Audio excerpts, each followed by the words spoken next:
Hello नमस्कार दोस्तों। हमने इस टेस्ट सीरीज का 50 क्वेश्चन हमने पिछले वीडियो में कर चुके थे और अगला 50 क्वेश्चन दोस्तों हम इस वीडियो में करने वाले हैं।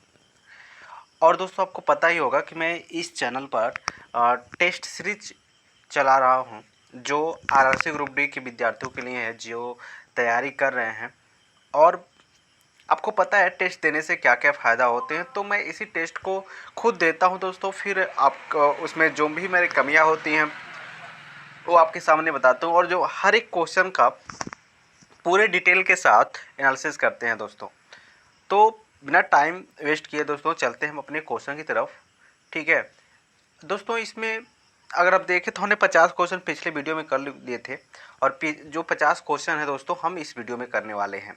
तो आप देख सकते हैं जो 50 क्वेश्चन है दोस्तों, 50वां क्वेश्चन हमने कर चुका था, यानी 51वां क्वेश्चन हमको करना है।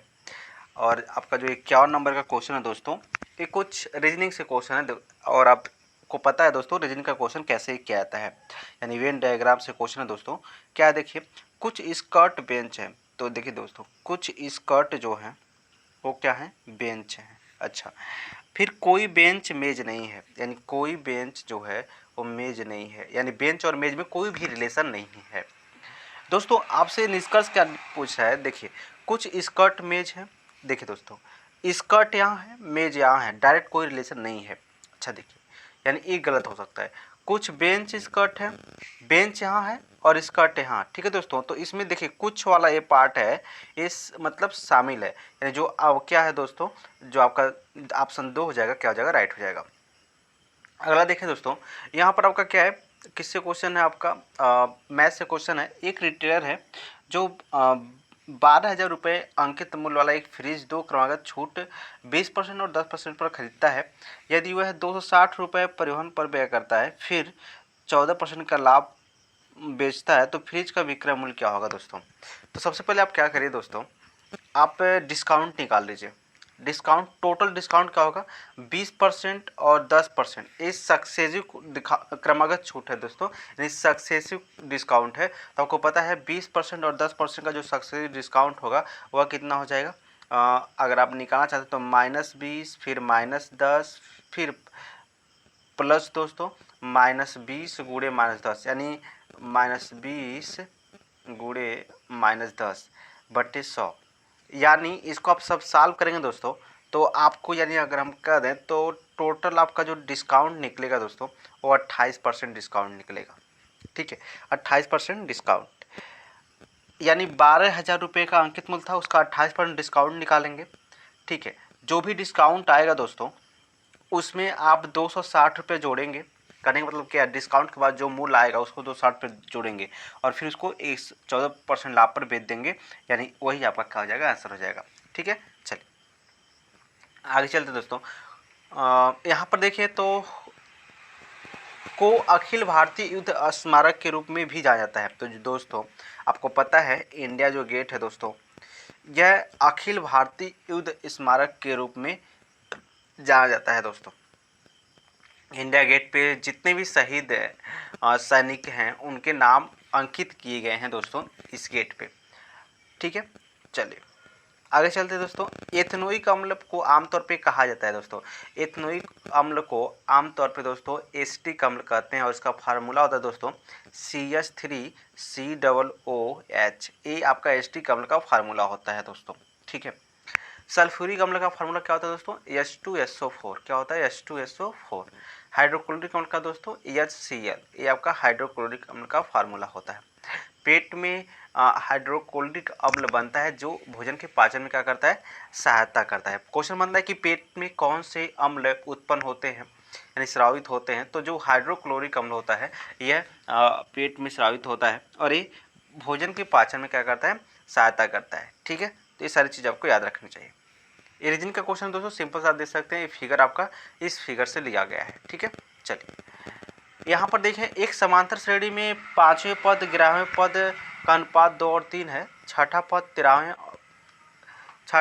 छठा पद है तो दोस्तों 13 है, 11वें पद और 15वें पद का अनुपात ज्ञात करना है आपको। तो थोड़ा सा क्वेश्चन ये बड़ा होगा दोस्तों। ठीक है, हम बता दे रहे हैं कुछ चीज़ का, जैसे अगर बात करें दोस्तों पाँचवें पद का, तो पाँचवा पद अगर इसका प्रथम पद हम ए मान लेते हैं और सर्वांतर डी मान लेते हैं, तो इसका जो पाँचवा पद हो जाएगा ए प्लस 4 डी हो जाएगा। क्या हो जाएगा? ए प्लस 4 डी। ठीक है। और जो इसका 11वां पद हो जाएगा दोस्तों ए प्लस 10 डी, यानी जितना पद होता है उससे 1 डी कम होता है। इसका अनुपात दोस्तों क्या दिया गया है? 2 और 3 का अनुपात दिया गया है। ठीक है। अब दोस्तों जब यहाँ से आप क्रॉस मल्टीप्लाई करेंगे तो क्या निकलेगा? ए और डी में रिलेशन निकल जाएगा। ठीक है, ए और डी में रिलेशन। और जब 13वां पद लिखेंगे ए प्लस कितना 13 डी, यानी 12 डी हो जाएगा 13वां पद। बराबर दिया है 13, सॉरी 11वां पद दिया है दोस्तों 13। एक सेकेंड दोस्तों,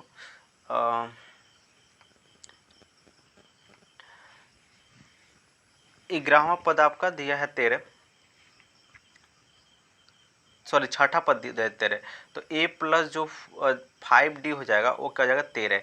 जो रिलेशन निकला था दोस्तों वहाँ से ए और डी में रिलेशन जो निकला था, उस रिलेशन ए के मान को अगर रख देंगे यहाँ पर तो डी का मान निकल जाएगा, फिर डी का मान किसी इक्वेशन में रख देंगे तो ए का मान निकल जाएगा। ठीक है, चलिए क्वेश्चन कर लेंगे, बहुत ही आसानी से है, कोई दिक्कत नहीं इसमें।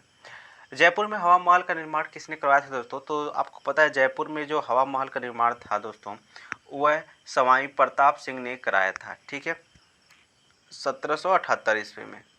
इनमें से किस परिस्थिति में वाष्पीकरण की प्रक्रिया सबसे धीमी होगी दोस्तों? देखिए, जितना एरिया होगा जल का, सतही एरिया जो है, सतही एरिया हम कहें जल का जो सतही एरिया है जितना अधिक होगा, आपको पता है उतना ही वाष्पीकरण क्या होगा? अधिक होगा। क्यों? क्योंकि आपको पता है जब तापमान इस पे पड़ेगा, ठीक है, तो प्रत्येक जगह के अणु क्या होंगे? गर्म होंगे, और जब गर्म होंगे तो वह वाष्प बन करके उड़ेंगे। ठीक है, यानी यह सतह के क्षेत्रफल पर निर्भर करता है और दोस्तों तापमान पर निर्भर करता है। क्षेत्रफल जितना अधिक होगा वाष्पीकरण उतना अधिक होगा, क्षेत्रफल जितना कम वाष्पीकरण कम। अगर तापमान बढ़ाएंगे तो वाष्पीकरण बढ़ जाएगा, तापमान घटेगा तो वाष्पीकरण भी घट जाएगा। ठीक है, तो ये सारी चीज़ आपको याद रखने होंगे। ठीक है, देखिए 4 शब्दों में 3 एक निश्चित तरीके से समान है और एक अलग है, बेजोड़ का चयन कीजिए दोस्तों। तो आपको पता है बाघ, हाथी, सिंह ये तो जानवर है, चिड़ियाघर इसमें इनको रखा जाता है दोस्तों। ठीक है, एक गृहिणी अपनी मासिक आय का, दोस्त थोड़ा बड़ा क्वेश्चन है दोस्तों, जो करने से थोड़ा सा दिक्कत हो रहा है। हालांकि देखिए मैंने इस क्वेश्चन को सही किया है, 60 नंबर क्वेश्चन है, ये राइट क्वेश्चन है, तो थोड़ा सा बड़ा है, जो एक्सप्लेन करने में थोड़ा सा प्रॉब्लम होता है। ठीक है दोस्तों, तो इसको छोड़ देते हैं, आप देख लीजिएगा। यहाँ पर देखिए नागालैंड की राजधानी क्या है दोस्तों? नागालैंड की राजधानी क्या है? कोहिमा है। इम्फाल की राजधानी, इम्फाल किसकी राजधानी दोस्तों? तो जो मणिपुर है दोस्तों उसकी राजधानी क्या है? इम्फाल है। अगरतला, दोस्तों अगरतला की बात करें तो अगरतला की जो राजधानी है दोस्तों वह है, तो अगरतला त्रिपुरा की राजधानी है। ठीक है, और जो शिलांग है दोस्तों, ये आपका शिलांग राजधानी है मेघालय की। ठीक है, मेघालय की बात करें दोस्तों, इनसे अगर इनके तो आपको अगर हम देखें तो यहाँ पर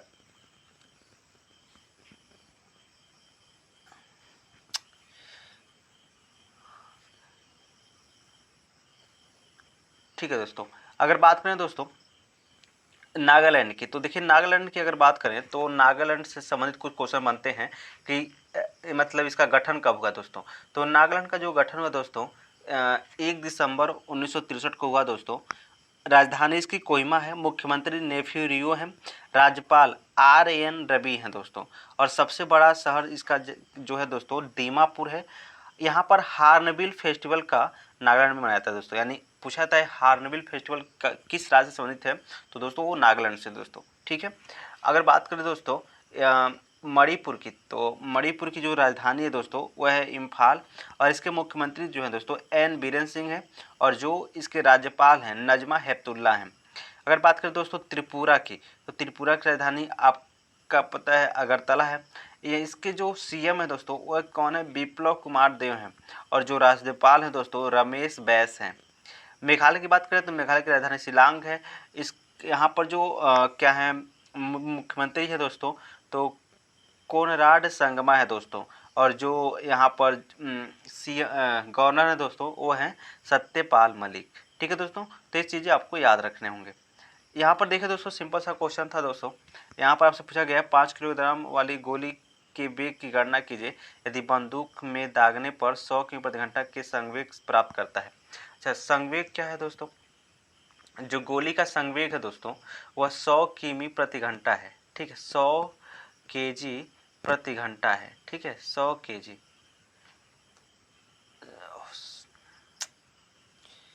100 केजी प्रति घंटा इसका संवेग है दोस्तों। अब आप समझिए संवेग क्या होता है दोस्तों? द्रव्यमान गुणे वेग। तो वेग आपको दिया गया दोस्तों, वेग निकालना है दोस्तों, द्रव्यमान दिया था कितना 0.5। ठीक है, इसको जब आप सॉल्व करेंगे दोस्तों तो आपको मिल जाएगा कितना 200 आंसर मिल जाएगा। ठीक है, चलिए दिए गए विकल्प में बेजोड़ शब्द का चयन करना दोस्तों। आप देखिए दोस्तों यहाँ पर गुर्दा, फेफड़ा, दिमाग। ठीक है दोस्तों, यह है आप इस तरह से कह सकते हैं एक भाग है, किसी भी अंग का एक भाग है दोस्तों।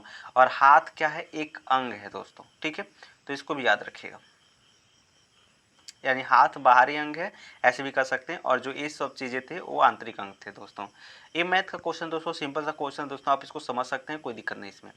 भारत के विभाजन के समय भारतीय राष्ट्रीय कांग्रेस के अध्यक्ष कौन थे दोस्तों? तो आपको पता है दोस्तों, जब भारत का विभाजन हुआ था उस समय जो भारतीय राष्ट्रीय कांग्रेस के जो अध्यक्ष थे दोस्तों वो थे JB कृपलानी। ठीक है दोस्तों, JB कृपलानी। बात करें दोस्तों पंडित जवाहरलाल नेहरू की, तो पंडित जो जवाहरलाल नेहरू दोस्तों ये 1929 का के अधिवेशन, लाहौर जो अधिवेशन हुआ था दोस्तों, ठीक है, उसकी अध्यक्षता किया था दोस्तों। और इसी अधिवेशन में दोस्तों, यानी लाहौर अधिवेशन में दोस्तों क्या हुआ था कि इन्होंने पूर्ण स्वराज की मांग की थी। ठीक है, और बात करें वल्लभ भाई पटेल के दोस्तों, तो यह 1931 के कराची अधिवेशन की अध्यक्षता किया था दोस्तों।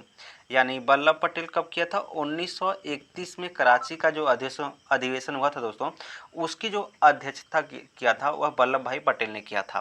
ठीक है, आपको पता है दोस्तों वल्लभ भाई पटेल को सरदार की उपाधि जो है दोस्तों, ठीक है, बारदोली सत्याग्रह में वहाँ की महिलाओं ने ही दिया था दोस्तों। ठीक है, और वल्लभ भाई पटेल को दोस्तों लौह पुरुष के नाम से भी जाना जाता है। इन्हें भारत का बिस्मार्क भी कहा जाता है दोस्तों। ठीक है, तो ये बहुत सारे क्वेश्चन बनते हैं दोस्तों जो आपको याद होने चाहिए। ठीक है, आगे चलते हैं। यहाँ पर निम्न में से कौन सी सबसे कम प्रतिक्रियाशील धातु है दोस्तों? तो अगर आप विद्युत रसायन श्रेणी आप देखेंगे ना, तो विद्युत रसायन श्रेणी में जो जितना नीचे रहता है वह उतना ही कम प्रतिक्रियाशील होता है।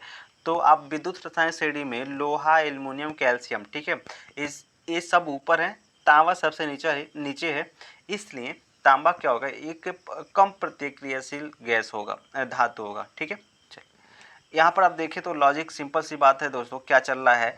चल रहा है TD, यहाँ पर देखें अगर तो ये चल रहा है TDTY। ठीक है दोस्तों, TDTY small TD small t, फिर YJS। ठीक है, फिर कैपिटल T यहाँ रहेगा, फिर आपको पता है दोस्तों आप इसको जब आराम से भर सकते हैं, इसको कर सकते हैं साल। दुनिया का सबसे बड़ा रेगिस्तान दोस्तों, तो जो दोस्तों दुनिया का सबसे बड़ा रेगिस्तान है दोस्तों वह अंटार्कटिका का रेगिस्तान है दोस्तों। ठीक है, और बात करें दोस्तों कुछ दुनिया के बहुत ही जो क्वेश्चन बनते हैं रेगिस्तान से, तो कुछ महत्वपूर्ण रेगिस्तान है जिसके बारे में हम डिस्कस कर लेते हैं। बात करते हैं यहाँ पर थार का रेगिस्तान। तो जो थार का रेगिस्तान है दोस्तों यह एशिया का रेगिस्तान है दोस्तों, यानी थार का रेगिस्तान कहाँ पर है? कहाँ है? एशिया में होता पाया जाता है। ये गोबी का जो मरुस्थल है दोस्तों, गोबी यह है मंगोलिया में पाया जाता है। ठीक है दोस्तों, कहाँ पर? मंगोलिया। और जो टकला मकान है यह कहाँ का मरुस्थल है? यह चीन और मंगोलिया के बीच में है। ठीक है, टकला मकान यानी चीन का मरुस्थल है दोस्तों, याद रखिएगा ऐसे। ठीक है, और जो एक ईरान के दो महत्वपूर्ण मरुस्थल हैं, दस्त ए कबीर और दस्त ए लूत, ये ईरान के क्या हैं? मरुस्थल हैं। ठीक है, और जो कालाहारी मरुस्थल है दोस्तों यह बोत्सवाना में पाया जाता है। ठीक है, कालाहारी मरुस्थल कहाँ पाया जाता है? बोत्सवाना में। और जो बोत्सवाना में दोस्तों यहाँ पर एक जनजाति पाई जाती है जिसका नाम है पिग्मी जनजाति। ठीक है, और ये सबसे छोटी कद की जनजाति होती है। ठीक है, तो ये थे कुछ मरुस्थल, ठीक है दोस्तों, इसको आप याद रखिएगा। जल का क्वथनांक कितना है, मतलब जल का क्वथनांक दोस्तों यह वायुमंडलीय दाब पर निर्भर करता है, ठीक है। वायुमंडलीय दाब बढ़ने के साथ साथ इसका क्वथनांक क्या होता है दोस्तों,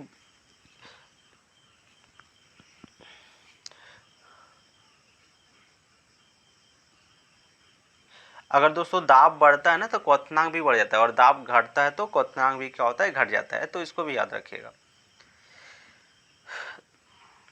द्रव्यमान किलोग्राम और प्रतिरोध का मात्रक ओम है, ठीक है। द्रव्यमान का मात्रक जिस तरह से किलोग्राम होता है दोस्तों, उसी तरह प्रतिरोध का मात्रक क्या होता है, ओम होता है। न्यूटन बल का मात्रक होता है, और जूल कार्य का मात्रक होता है, ऊर्जा का मात्रक भी होता है। ओम आपको पता है प्रतिरोध का मात्रक होता है। लीटर आयतन का मात्रक होता है, ठीक है। तो ये मात्रक है दोस्तों, इसको आप याद रखिएगा, पूछे जाते हैं इससे क्वेश्चन। यहाँ पर देखें, भारत में राष्ट्रीय युवा दिवस प्रतिवर्ष निम्न व्यक्तियों में से किसकी जयंती को मनाया जाता है दोस्तों। तो जो युवा दिवस होता है, ठीक है, आपको पता होगा दोस्तों, स्वामी विवेकानंद जो जी हैं, उनका जन्मदिन 12 जनवरी को हुआ था, और इसी दिन हम लोग क्या करते हैं, इस दिन को हम लोग युवा दिवस के रूप में मनाते हैं दोस्तों। युवा दिवस यह युवाओं को बहुत प्रेरित करते थे दोस्तों, और इन्होंने, इनका एक स्लोगन था दोस्तों, उठो जागो और तब तक मत रुको जब तक कि लक्ष्य की प्राप्ति ना कर लो, ठीक है। रामकृष्ण परमहंस है, ठीक है, ये इनकी मतलब यह स्वामी विवेकानंद के गुरु थे, ठीक है। एम्पियर निम्न में से किसकी माप इकाई है। एम्पियर विद्युत धारा का जो मात्रक होता है एम्पियर होता है, ठीक है। तापमान केल्विन से मापा जाता है। ऊर्जा जो है दोस्तों, ऊर्जा का मात्रक क्या होता है, जूल होता है, ठीक है। ऐसे बहुत वोल्ट मीटर जो होता है दोस्तों, वोल्ट मीटर से विभवांतर मापते हैं, ठीक है। आगे चलते हैं, ये आपका सिंबल बस बदलना है, सिंबल दिया हुआ है, ठीक है, सिंबल को रख करके इसको हल कर देंगे, ठीक है। इस में ऐसा क्वेश्चन आप कर सकते हैं, कोई आसान है। निम्न में से कौन सा 2021 के अंतर्गत महिला दिवस का विषय था। तो महिला नेतृत्व कोविड-19 की दुनिया में एक समान भविष्य को प्राप्त, ठीक है, यह इसका क्या था, विषय था।